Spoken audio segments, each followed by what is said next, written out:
This is Philippines. On 9th of May, the country of Philippines went to the polls to elect a new president as the current president Rodrigo Duterte completes his first term. I am not a Filipino but still followed this election very closely because the candidates this time were very interesting. The popular candidates are the former Filipino boxing champion Manny Pacquiao, son of the former dictator Bongbong Marcos, and the former Vice President Leni Robredo. So let's dive into the Philippine election system and understand who is the winner this time. Philippines follows the constitution written in 1987, according to which the general elections for president needs to take place every 6 years, and presidents are limited to serving only for one term, while the vice presidents can serve for 2 terms. At each general election, lots of other seats are also contested. Aside from the presidency and vice presidency up for grabs, there are 12 Senate seats, 316 representative seats, and about 18,000 local seats available.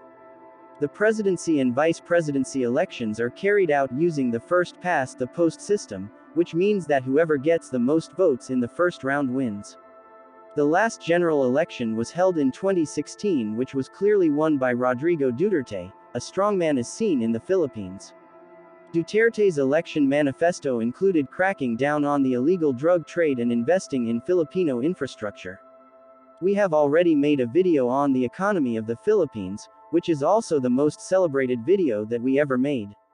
We have added the link to the video, which is a detailed account of the Philippines economy, in the description. Do consider watching it. In that video, we talked about the dire situation of infrastructure in Philippines when compared to other ASEAN nations. The country also suffers from a very dangerous drug problem. However, during the reign of Duterte, the tides turned. Some estimates show that general drug usage has declined by more than 50%. He also introduced the Build Build Build program, under which the infrastructure spending exploded in the Philippines. However, he has also attracted some criticism from international organizations for using authoritarian measures to crush the drug trade. In September 2021, the International Criminal Court opened an investigation into Duterte's war on drugs. According to the ICC, this operation has killed between 12,000 and 30,000 people, a majority of which were extrajudicial killings encouraged by the government. Nonetheless, Duterte's crackdown has indeed led to a reduction in crime. According to official data by the Philippine government, crime has declined by more than 70% during Duterte's 5 years as president. His infrastructure investments also fueled growth in the Filipino economy as the country grew by 6% before COVID hit. All these effective policies meant that Duterte enjoyed popular public support during his tenure.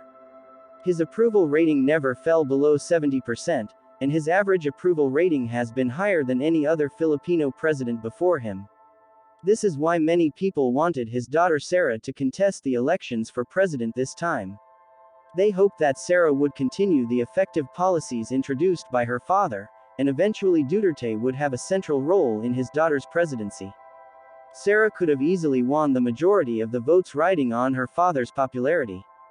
However, in late September 2021, Sara announced that she will not be running for president this year, and instead would contest the elections for vice president.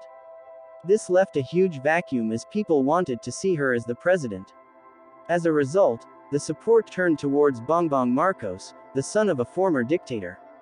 His father, Ferdinand Marcos, was a dictator who ruled the country from 1965 to 1986. He was a very controversial figure, estimated to have embezzled at least $10 billion from the state treasury, imposed martial law for 9 years to silence political opponents, and only left office after mass protests on the streets. Duterte is inclined toward the Marcos family and is indirectly endorsing Bongbong as the next president. The two families have formed a political alliance. In 2018, Bongbong became a senator of Sara's new faction for the Change Party. This year both of them are running on a joint ticket with Sara as the vice president, and Bongbong as the president. Rodrigo Duterte has also endorsed voting for them. Well, all of this is just dynastic politics. Marcos has always been under strain for corruption.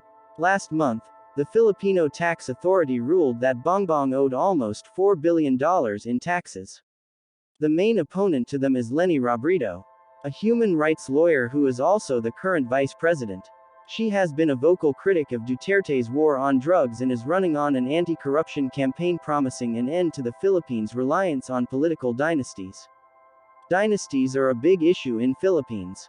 The two presidents preceding Duterte were also the sons of former presidents. Despite increased political awareness and huge rallies, Robredo has struggled to garner mass public support like Bongbong and Sara. Marcos is currently winning the elections with Sara maintaining a substantial lead over other vice presidential candidates.